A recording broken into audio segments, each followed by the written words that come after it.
What's up everybody? Today I'm going to be doing another photography editing tutorial. Today I'm going to be covering seascapes. The last one I did was landscapes. This is going to be a seascape image from my trip to Costa Rica. It's going to be a pretty simple edit because there is no focus stacking. Luckily I was far enough from my foreground rock to get the, everything pretty much in one exposure. There's an island, a little island off in the distance, but I shot a foreground stack in addition to the background stack, but I was looking at the two images and there isn't really a huge difference. So we got our three images here. Let me go ahead and put up our final image. This is what we're going to be aiming for. As you can see, we have a nice seascape composition. We have a rock, we have the flowing water, which part of doing seascape is getting a long exposure of the water as it's coming in or going out, depending on what is your foreground element. If you're in Iceland on Diamond Beach, for example, you get the water receding from these icebergs on the beach. This time I used a rock that I found here on the beach, and there's a cool little island with a tree. This is in the Manzanillo area of Costa Rica. And we have some palm trees over to the right side, which just add this tropical vibe, and of course the amazing sky. This was on my second attempt at shooting this location, which just goes to show that you should visit locations more than once and just be amazed with the results you get, you know, from one day to the next. For this tutorial, you're going to need a copy of Lightroom and Photoshop, available with Adobe Creative Cloud. There's multiple subscription models, you can choose one of those. I also use a plugin in addition, a plugin for Photoshop. It's called Raya Pro 5.0. It really helps with the luminosity masking. There are different plugins that do the same kind of thing, but this plugin, I believe it sells for about 45 bucks. They might have a 50% off deal going on. So for $22, I'll show you how much time it saves you in Photoshop. It's definitely worth it. You can do this manually with the quick selection brush and all that, which I don't think I'm going to go into because it's too much work. But my workflow uses the Raya Pro, and it just makes my job so much easier when it comes to photo editing. As far as hardware, you're going to need computer, of course, your keyboard, and I use a Wacom tablet for the dodging and burning, especially a little bit for the Orton Blur effect, because it's so much easier when you're kind of painting these effects in rather than click dragging with the mouse.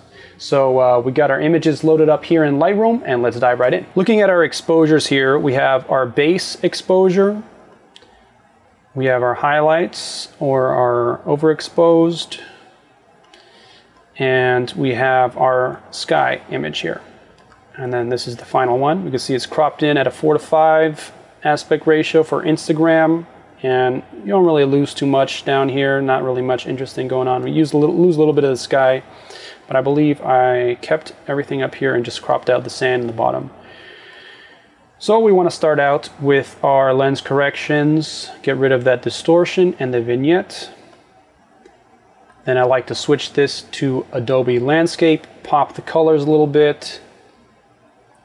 I'm going to bring down the highlights a little bit and the shadows a little bit. You don't want to overdo it, because if you overdo it and think that you have an evenly exposed image, you're going to get these little haloing effects.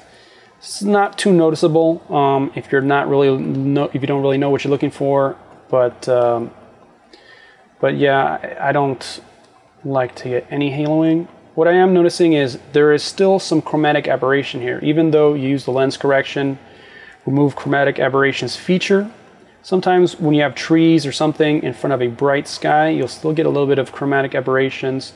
So you can go in here and manually just do a little bit more. You can see some along this tree. You can do before and after. Yeah, it's not making a huge difference. But of course, this is if you fully zoom into the image, which not many people are going to do, so that looks good enough. I like to bump up the clarity, get the beginnings going on that dreamy Orton Blur kind of effect. Now there's so much going on here with the colors that I don't think I need to bump anything with a saturation, because it'll look too unrealistic. It's almost unrealistic as is, because it was such an amazing sky. So I'm going to leave that like that. Now, what I should have done is show you the white balance. All right, so we have a kind of magenta-ish, golden kind of color going on, and I like to have a magenta shadow, yellow, orangey highlight kind of thing for my images. Everybody has their own style, but that's kind of what I go for. See, if we do a white balance selection on what is truly white here, which is the foam of the waves, it looks way too green. So I like how it is straight out of camera. I'm gonna check some of these presets, and it gets a little too orange. But to be honest, this right out of camera has the perfect balance of blues, magentas, and oranges. So I'm just gonna leave that as is.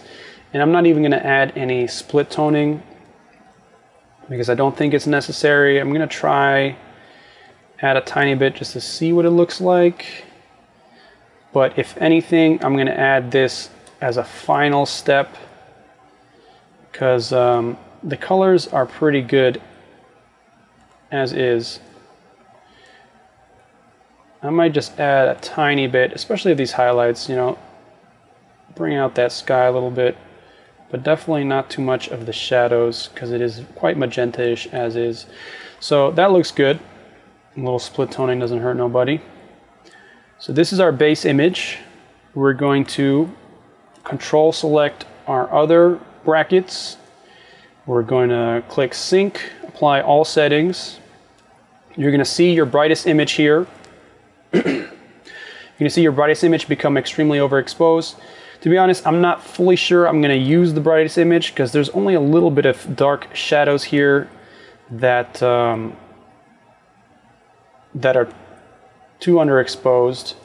I could just bring the shadows up and not get too much haloing going on.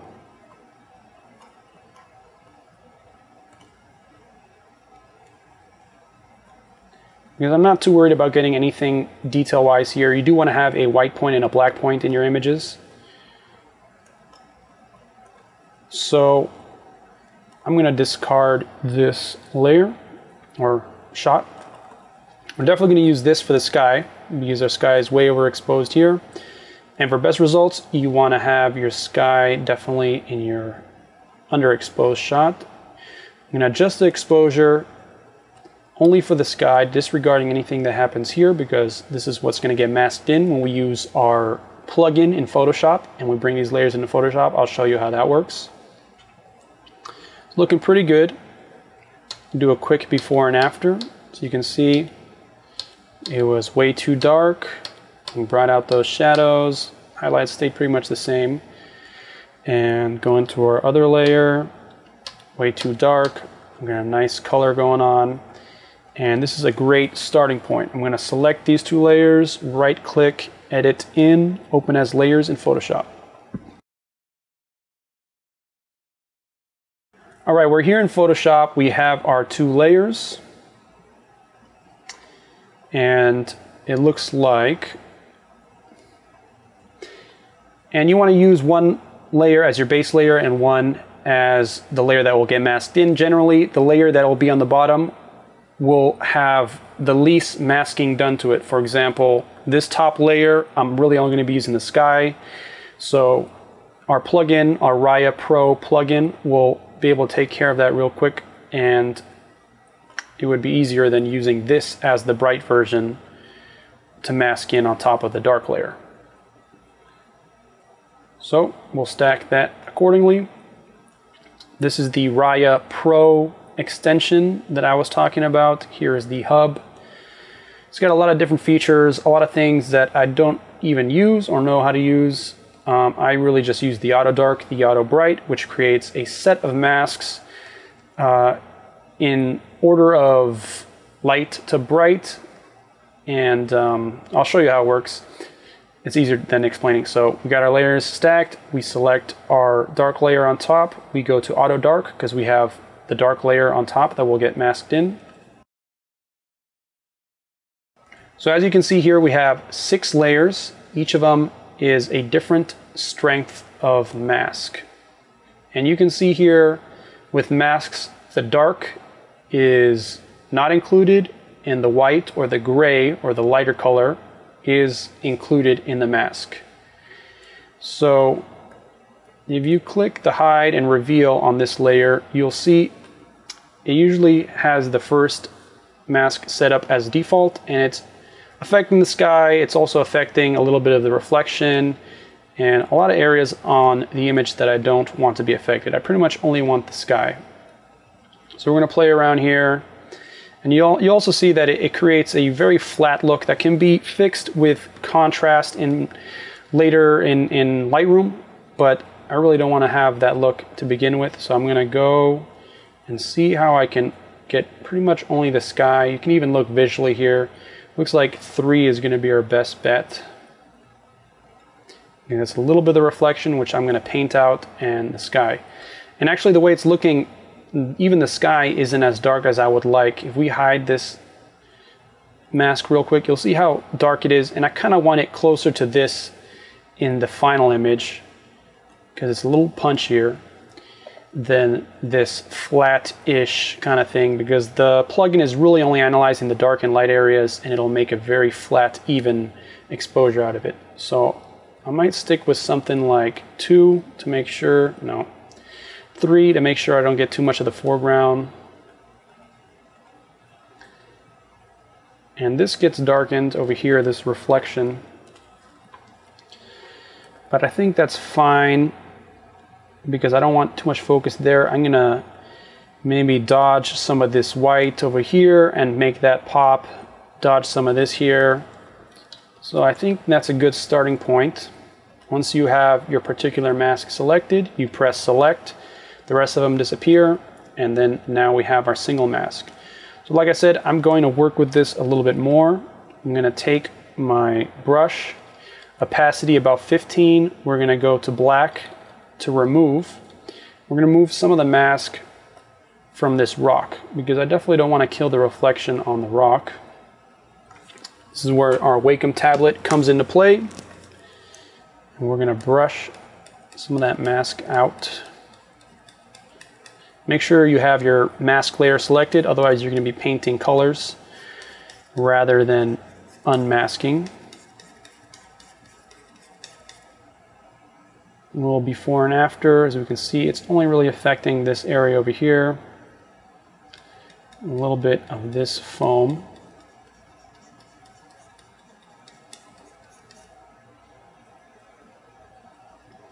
And I think I'm going to remove a little bit from this area here.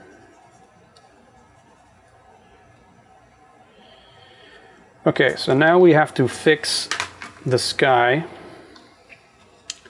because the sky is way too light, even though the mask has been applied.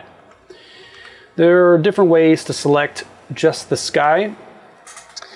If you don't have these troublesome leaves, you can just use the quick selection tool.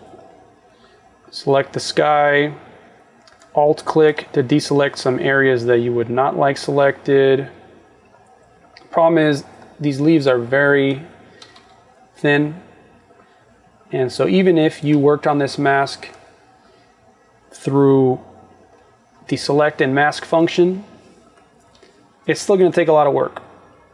So I might have to do that, but I want to try something else first. What you want to do is hide your masked layer, and you want to go to select, color range, highlights. And this will select only the highlights of the image. And you can see sort of a version of the mask here. And you can play with this, the range and the fuzziness. The fuzziness, I guess, is sort of the feathering. And we want to select, we want to make sure the whole sky is selected, but as you can see, the palm trees are not selected. I'm going to play with that a little bit. I wouldn't worry too much about this because we're not going to be painting in that. And you want to make sure you have as much sky and as little of the leaves selected. You click OK, and that creates a selection of just these really bright areas. Then we go back to our mask here and our top layer. Go to our brush, make sure we're on the white, and we can add some more of that hidden masked out layer to the sky, just because we want to make this darker. And we don't have to worry about accidentally getting the leaves because they're not selected. So we do a few strokes of that. And you want to be careful because sometimes these edges are just not properly selected and it still looks kind of weird. So I usually do a couple of those at the 15 opacity. Do a quick deselect. See how that's coming along. Starting to look good. I might do a little bit more. So we Control Z so we have our selection back up here. A couple more passes of that. Focusing only on the sky.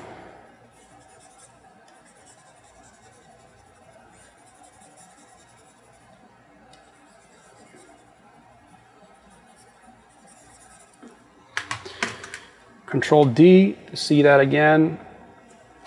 And now we can see this flat look is really starting to become a little too apparent. What I might do in this situation, since I'm not too worried about getting shadow details on these trees, is just start painting in the whole sky. Because as we disable this, this is what the sky is really supposed to look like. We probably don't want it that dark, but we want a lot more than what it's looking like right now, which is like this. So I'm gonna paint in a few strokes of just entire sky. Also getting the palm trees, but like I said, I'm not too worried about them coming out looking like silhouettes. What I'm worried about is getting too much of this island, because I want to keep the island regularly exposed so that it's not a silhouette. And you want to be careful here at these edges because otherwise you'll get haloing. And that's not what we're going for. So I might just go over the island and then fix it later. A few more of those. Kind of focusing on these really bright areas.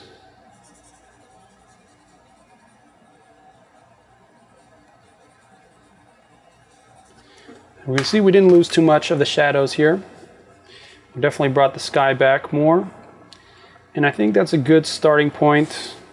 I'm going to make sure that we didn't accidentally create any haloing. And I'm seeing a weird thing here, which I think is a bird, which I can easily get rid of later. So that's looking good. And when I add some contrast later, it'll make the sky pop. Disable that. See, we're pretty close to getting that original texture.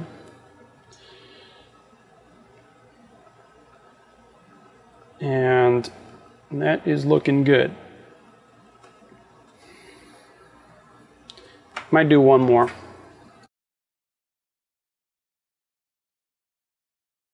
So we got our sky recovered. You can see it's messing with the water down here, but it's not really that noticeable or that much of a key element.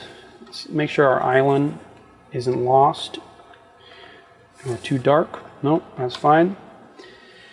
So some people will create smart objects for each layer and create folders and kind of build their way and keep everything non-destructive, which means you could always go back and change things, but I like to commit to my edits. And if I have to do the whole thing over, I'll just do that. But this looks good. You can always go back a couple steps with the history window.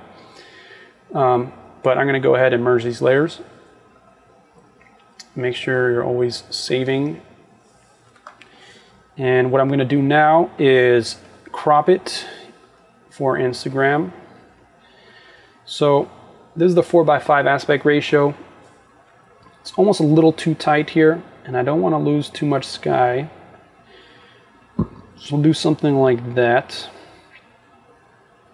I'm going to refer to my original image just to see how I did that here. You can see we got pretty close, but we still didn't get too close to this palm tree. So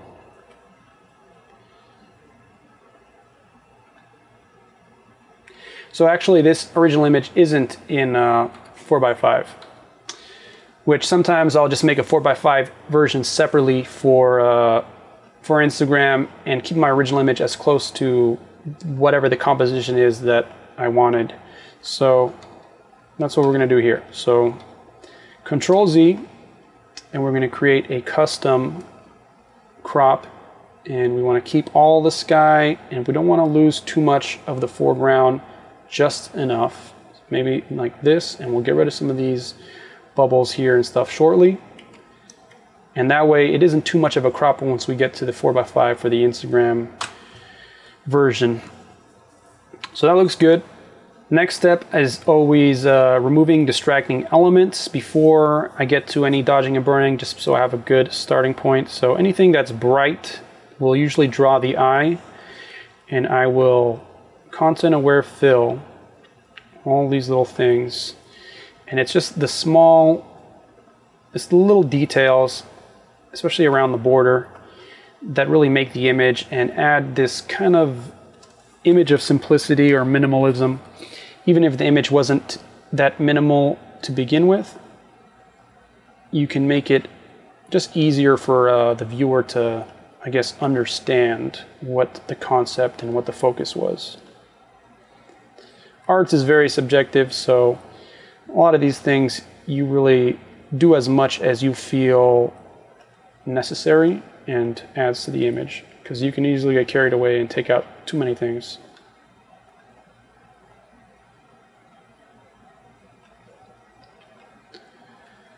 With complicated textures like the sand, the content aware tool works great because you'll never really know that something is artificially generated by the algorithm.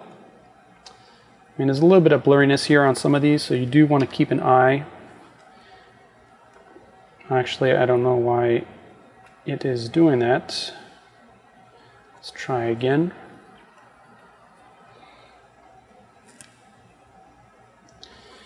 Yeah, it insists on making blurry spots. So when you have an issue like that, you can try the healing brush,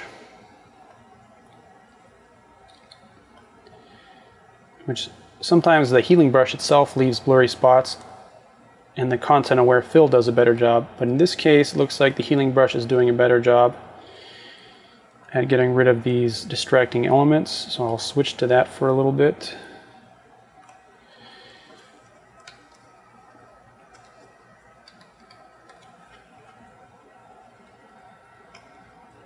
And you don't want to get rid of every bubble, but it's one of those things that you look away for a second and then you look at the image, and if something is drawing your eye too much, sometimes the little branches sticking in, like a big palm tree is fine, but a little branch is kind of sitting on the fence there, and it's not really in the image, it's not really out, so you gotta kick them out. All right, that looks good. Save that again, and we're going to go on to dodging and burning. Now, dodging and burning can be done in multiple ways. There is an actual dodge and burn tool. The burn will darken the image, and then you hold click here, and the dodge will lighten it, and you can kind of paint in your darker and brighter areas that way. That's one way of doing it. I prefer to create a duplicate layer, image, adjustments, curves. In this situation, I'm going to work with the dodging first. I'm going to brighten it, overly brighten it. Then you're going to alt-click create mask layer, so you mask that out. Then you go back to your brush tool, about 15%. And with dodging and burning, the concept is basically you have an image and you have your leading lines, or hopefully you're shooting images that have leading lines and focal points and stuff. So if I was to look at this image, it looks like this is sort of the leading line, and the rock goes this way, and then this is sort of our focal point. It would be better if we had something maybe going exactly facing the island, but that's what was here. And you basically accentuate or hide whatever aspects of the composition that add or subtract from what you were trying to make here. Because you don't want to create shadows and highlights where there weren't any, but you want to kind of downplay what is not adding to your composition. Looking at this, I just want to check something. It looks like the horizon is a little bit off.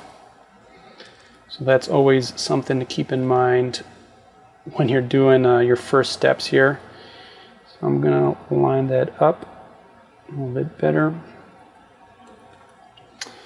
And if you're worried about losing some of your corners here, you click Content Aware and Photoshop will fill those in quite nicely. Okay, what is this error? Oh. So you want to make sure, I'm going to get rid of this highlight layer, adjust the horizon, and then create again. So sometimes you got to backtrack. So let's fix this horizon.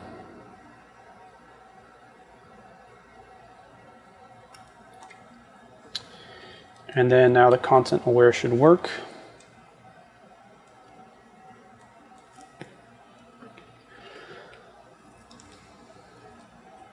And it actually is not working. It created some weird blurry stuff there. So in this case,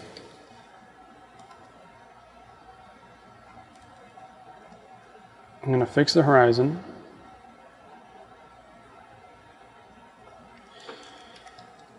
And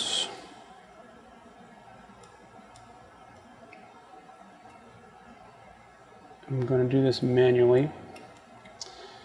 So our horizon looks good. Double check with this line. And for these little corner areas, I'm going to use the polygonal lasso tool and fill them in. Hopefully we don't get that weird blurring. Yep, again, that weird blurring. So sometimes you just have to give up and crop out those areas. It's very small, so it doesn't really make a huge difference in the composition, but sometimes it will, and you do have to. Also keep in mind that sometimes you get little areas like this that you barely notice until you post it on Instagram, and then you have to delete your post and put it back up there. All right, so for that, looks good. Now we save. No, we save. Duplicate our layer. Curves adjustment like we just did. Alt, create mask. And now we paint in with our brush and our Wacom tablet what our highlights and leading lines should be. So I want to accentuate this foam here. And you can also do some shadow recovery too.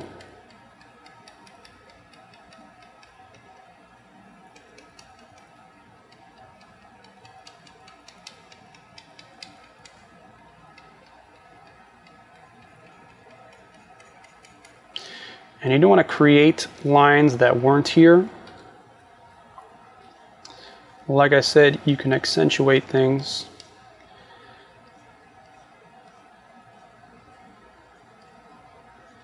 Like some of this foam is looking a little too dark or pink to me. So I want to make sure I have a decent white point here.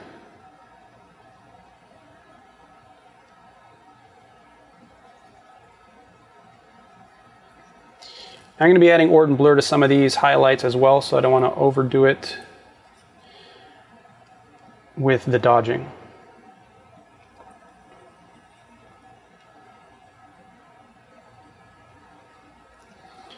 So make sure you always zoom out check how your progress is. One thing you notice here is this reflection. Now this reflection kind of bothers me, and it could have been removed on location with a polarizing filter, but just due to what was going on, I must have forgot. And this reflection sort of hides the rock and it blends into the sand, so it isn't ideal. But what I can do is kind of dodge this a little bit to separate it from the sand so it doesn't look like all one texture.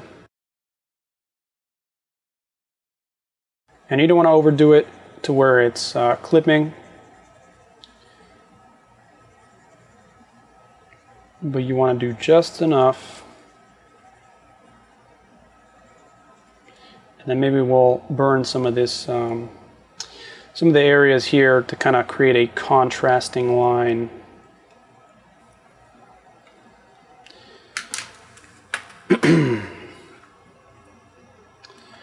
We'll do a little before and after on that. Sometimes you dodge your focal point, which is the island, and I think I'm going to go ahead and do that. I'm going to be careful not to create any halos, so stay away from the border, but you can also create shadow halos if you stay too far from the border. So ideally you would select this island and then paint it in to get a precise dodge, but the purpose of this tutorial is just a little light retouching, and that should be fine. So that's our dodge layer. I'm going to duplicate this layer again. Image curves. This time we're going to do the opposite and darken it. Alt, create mask. And I'm going to burn all this sand that's around the rock to kind of accentuate the rock. Stay away from the water, stay away from the trees, but I'm really just going to work with this foreground a little bit and maybe do something with the clouds. Bring a little contrast up here because it's looking kind of flat. And what you can do with the burn is start to create a little bit of a natural vignette.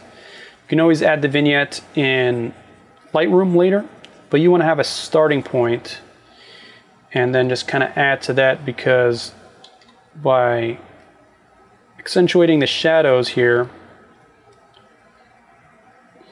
you'll make it less noticeable when you have a round vignette around your entire image.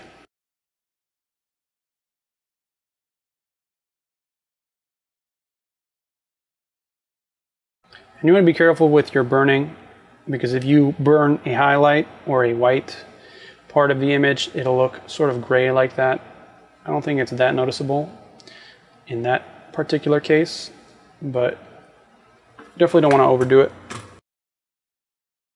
So looking at this, I'm pretty happy with it. I think I might have overdone the dodging on the rock. So I'm going to go back to that layer, select the black with the brush, and just do some quick passes here to remove that.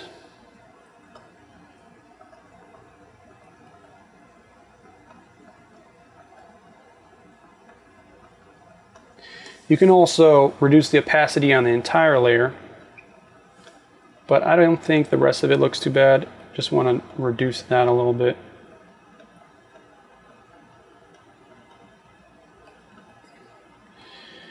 So that's looking good.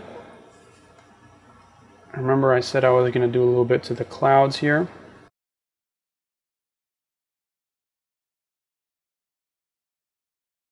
And you want to be careful not to overdo this.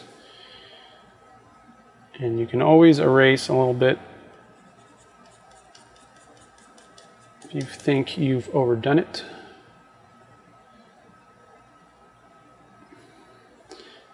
And reduce opacity if you want to do extreme minor adjustments.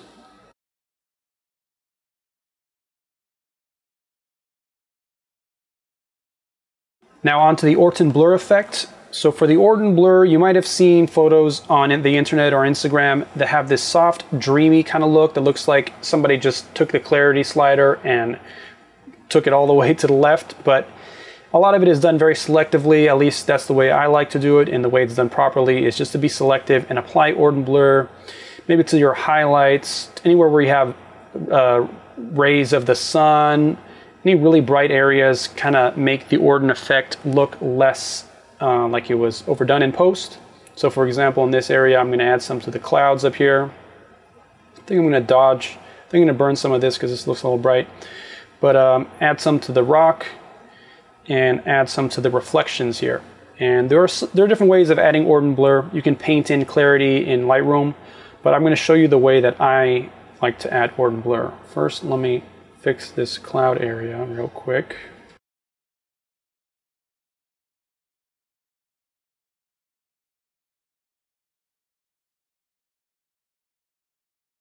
You go create a duplicate layer, add an adjustment layer, curves adjustment layer, and you create a point down here in the shadows.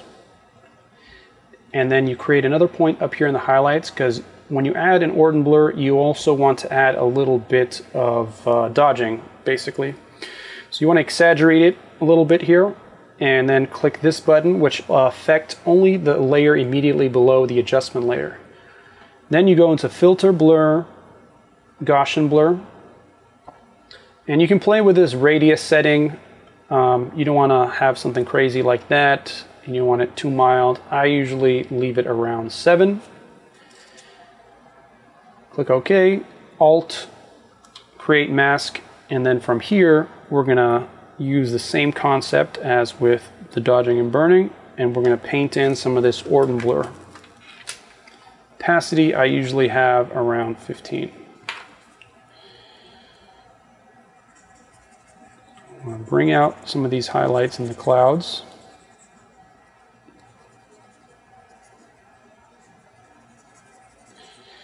And the Orton Blur works really well around the edges of things, high contrast areas.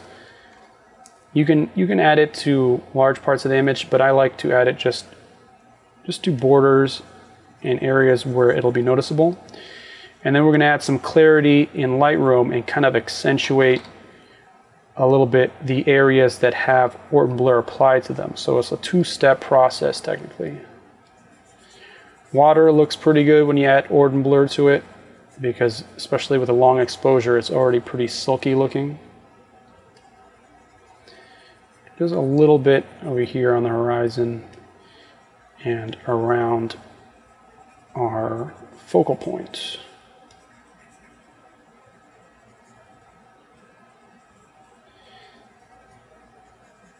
And as with the dodge and burn layers, you can always check to see what it looks like and bring back the opacity if you think you've overdone it. In this case, it looks pretty good. We'll check our other layers as we are finishing up our Photoshop edits. And I'm happy with the way this looks. I'm going to go ahead and merge these layers. Save the image. And this is the end of our Photoshop portion. So we go back into Lightroom, and we can see a before and after. This is obviously cropped larger, but this was our middle exposure, and now we are here. The sky is a lot more visible, a little bit darker here. Overall, if you look at the histogram, we're missing some highlights, so I'm going to adjust some things, but we're getting closer. And we can actually see I didn't fix the looks like I didn't fix the horizon in this image. So sometimes, you know, you look at an image after a long time and realize things that you should have done. We have a little bit more color going on in the sky, which is what we'll be adjusting here. And everything else looks pretty similar. Looks like we didn't do any Orton effect on the horizon in this image, but we did over here. So the sky looks a little bit different, and your editing style will change over time. But I'm pretty happy with the way it looks so far. All right, so first thing you want to do is add that clarity, and we're going to emphasize a little bit more of that Orton Blur. If you do a quick before and after, it's very light, but it mostly affects the areas that already have Orton Blur applied to it. Then we're going to go into the tone curve, and I'm going to make it pop a little bit bring up the highlights. We don't want to clip anything, but we want to make that histogram look a little bit more stretched out. And we can flatten the blacks a little bit. It's a new look that I've been adding recently. Do a little before and after. We're almost getting a silhouette look here. So we could bring back some of those shadows.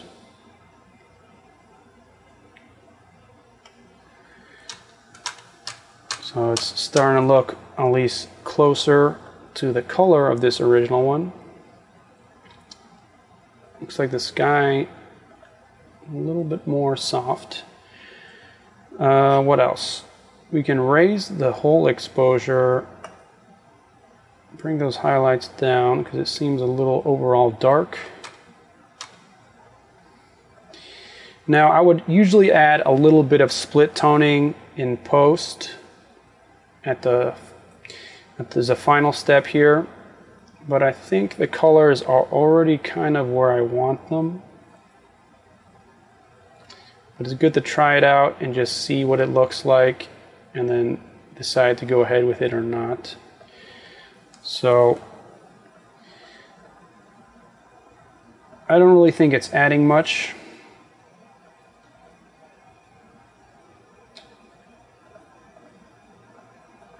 And you don't want to over magenta it because the scene itself is quite a lot of magenta going on here. So I might try the white balance. Sometimes you take things to an extreme and then bring it back and then find some middle ground, but I'm pretty happy with the white balance as is, and I believe this one doesn't have any split toning on it either. Let's see, we got a little bit of an overexposed area here still, so we can drop in a radial filter, invert it, bring down the exposure, and then adjust the range mask so it's only affecting super bright areas, and just reduce that a little bit, because your eye will naturally go to the brightest part of an image.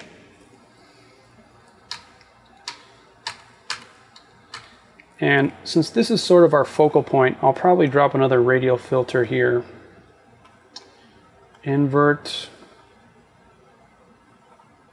And then with the luminance mask, make sure I'm only affecting the shadows. Just so we don't lose that island too much. See, it just pops out a little bit more there. And I'm pretty happy with this. So one of our final steps here is to add sharpness. Sharpness helps, especially if you're going to be printing. So you add a little bit of sharpening, then you alt-click the masking slider, and everything that's white is going to have sharpness applied to it. So you pretty much only want things that are the focus of the image. Something like that. And then you zoom in to a high contrast area, turn up the sharpening to about 60, and you can see if you overdo it or not by this weird little halo that appears, especially on this side. So that might be a little heavy. I'll bring it down a tad. And this is mostly noticeable when you're that zoomed in. Obviously from back here, you don't really notice it at all. But you do want to look at things closely to make sure you're not overdoing things. Do a little before and after. Okay, the final step here. So you want to zoom out. Do you have the whole image? So I used to add vignettes just under the effects tab and just adding a vignette over the whole thing, which works. You know, you can get one of those super stylized things that you see on Facebook or Instagram. I'm not a fan of those. The way I've started doing vignettes is adding a radial filter to the entire image. You check exactly where it's landing here with the overlay. Maybe play with the feather a little bit.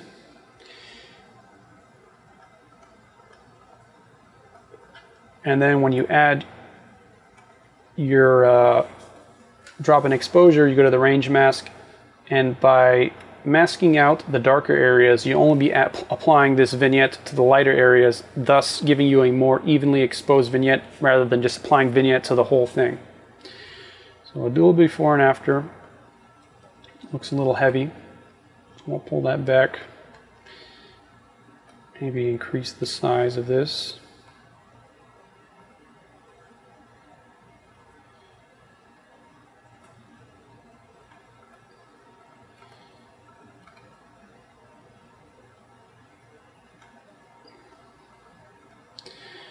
All right, that's looking good. Zoom back in. Before and after on the whole thing. It's a very small difference, all these little edits that we added, but you can see it added contrast, a little bit of color. Fix this focal point here.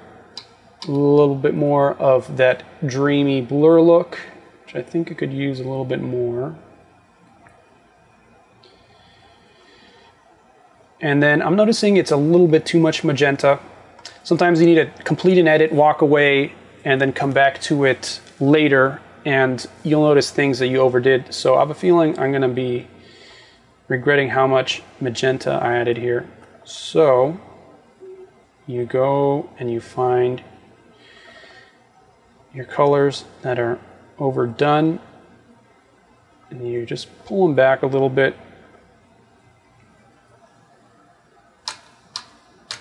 Because when you add contrast, it also adds a little bit of saturation.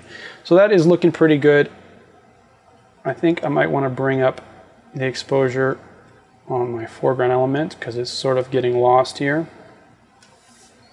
So I add another radial filter, range mask to only affect the shadows. And then we bring that back.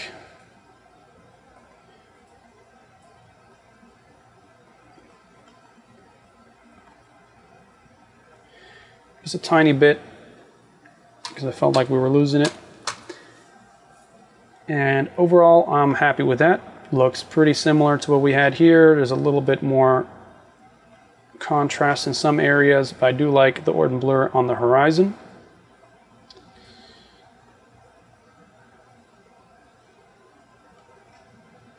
Looks like there's a little bit darker contrast in the sky. Can bring the highlights down a little bit and bring that back. But you get a general idea of how to achieve this kind of seascape image. So hopefully you got something out of this editing tutorial. Sometimes you pick little random bits from somebody else's workflow and apply it to your own, and it helps you out. Make sure to like and subscribe if you want to see more of these kind of tutorials or my regular travel content while we're under quarantine. I'm going to be putting out more of these tutorials. I'm going to have some more coming up, whether they're seascape, landscape, maybe some astrophotography or aurora editing tutorials, step by step, kind of showing you my workflow. So until the next one, see you guys next.